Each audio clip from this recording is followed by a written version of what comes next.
All right, let's talk about the lesson from the workout.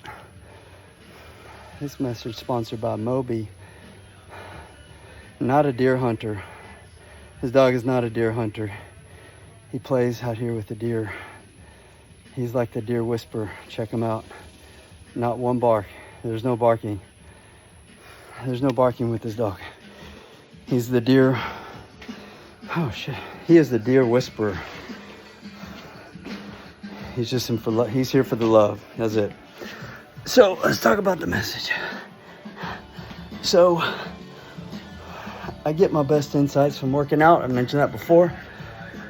I was talking to my coach about that today because I had a rough day earlier in the week. And I have these days where at times there's things I just like want to shut down. I want to shut it down. Certain business ventures, certain things, projects, I'm like, screw it, let's just shut it down. I don't want to deal with it anymore. And I'm a bit bipolar sometimes with my emotions. I let them go extreme. I'm not saying it's healthy, I'm just saying it's the way I am. I'm working through it. I'm working through it with my coach. We talked about it today. So I had a real bad day. Some things going on. I was like, let's just burn it down. Start over or don't. And any business venture I've started, other than one, I've never like burned anything down. It's just a thought that goes through my head, and maybe it's a good thought. It's useful at times. I don't always handle it emotionally useful, but it's typically, if you're feeling like maybe you should shut something down, like maybe you should. But I really never have, except for one thing. Sorry, Moby's like coming in, he's all muddy. And so, anyways, I'll do this with Moby here. Well, the conversation ultimately led to him like, yeah, I've never shut anything down. He's like, what's driving you? I'm like, the end game, the vision. Like I just recently read this book, The Vivid Vision. So what I did to get out of that place earlier this week was I thought about what was the vision? What is the vision for this company? Is it worth it, some of the shit that we have to endure on a, varying, times and times we just deal with things like, is it worth it? Is that goal worth it? And after I thought about it, and then I worked out, I did a really good workout, and that's where I got back in my flow state. And my message to you is this: when you're stuck, if you're stagnant, and there's something that you're contemplating quitting, it could be business, it could be a relationship, I don't know what it is. But think about like, what is your vision? To steal from the author of the book I just said, what is your vivid vision for that thing?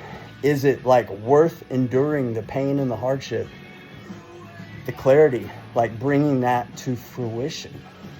If it is, you're stuck in a negative state because you're probably focusing on a problem, or you're focused on like a very micro thing rather than the big macro, the big overall goal. So one of the tricks is to get back into a flow state. So one of my tricks of like working out, it's not my tricks, it's like everybody's trick, is you change your physiology, right? You change your state to get unstuck. And so as soon as I had that workout, now I got dog hairs on my mouth. As soon as I did that workout, I was immediately in a flow state. And I told him that. I was like, man, I did this workout. I like cloud 9. And he's like, how did you feel when you got there, in the flow state? I said, I got in the flow state. When I get into my flow state and I look back on this problem, this person, this issue that was stressing me out, I'm like, when I'm in this peak state, that problem is laughable to me. Like, it's laughable. Like, I want to slap myself in the face for even worrying about that thing, letting that thing get me down. But it happens to the best of us when we are in that weakened, disempowered state. So my message, I guess more so my encouragement to you, is to get into your peak state, get in your flow state. Do those things that are conducive to get you there. It doesn't have to be working out. It could be a prayer. It could be some yoga. It could be whatever it is, your mantra, some breathing exercises.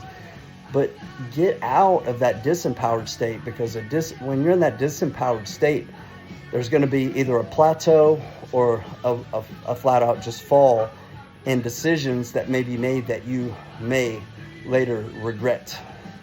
We don't want to live that way, my friends. We do not want to live that way. We are great. Like for me, I know you too, like chasing great things. We want wealth. We want wealth in all four core areas of health, in four core areas of life: spiritually, relationally, physically, and financially. We want to 4x our wealth in all those four areas. So the only way to do that is to get into an empowered state.